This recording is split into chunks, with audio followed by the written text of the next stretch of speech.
ლაპარაკობთ. თქვენ არის სტალინზე, სტალინი და საქართველოს 0.02%, 1% არის. ნუ ეხლა აბა როგორ გელაპარაკობთ? რას ნიშნავს არ ვიცი. არიცი? აი გორში რა გააკეთა სტალინმა, მითხარი.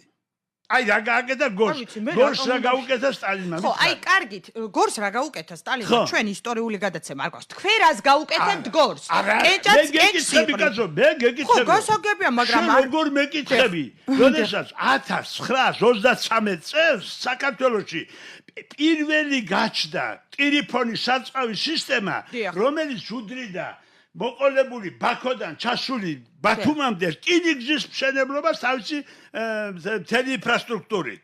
და ეს გაუკეთა პირველ გორს 1913 წელს. თქვენ რას გაუკეთებთ მერი რო გახდებით გორს? მოდით გადავიდეთ, ახლა ხო გისმენენ თქვენ გორელები. ასე ნუ იქეთ თუ გადახდები და აქეთ თუ გადმოხდები. ან სტალინზე მელაპარაკე, ან ჩემზე მელაპარაკე. მე იმას გაუკეთებ, რომ 1 მილიარდიან პროექტს განმახორციელებ გორში. აი როგორ მოყევით რატო ბრაზდებით? მე მინდა რომ გაიგოს ეს მოსახლეობამ. რომ რანაირად გაუკეთებ. დავიწყებ არა ეს არ მინდაო და გეუბნები რომ საერთაშორისო აეროპორტი უნდა აშენდეს. ბატონო გრიგო.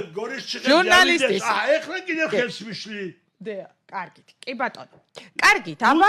უნდა ავიდეს ექსკალატორები გორის ციხეზე, უნდა გაკეთდეს საერო სამაგირო გზები. იქ უნდა იყოს გადასვენებული ილია ჭავჭავაძე, აკაკი წერეთელი, ვაჟა-ფშაველა. იქ უნდა იყოს აყვანი გოგებაშვილი. დიახ და თაწმინდა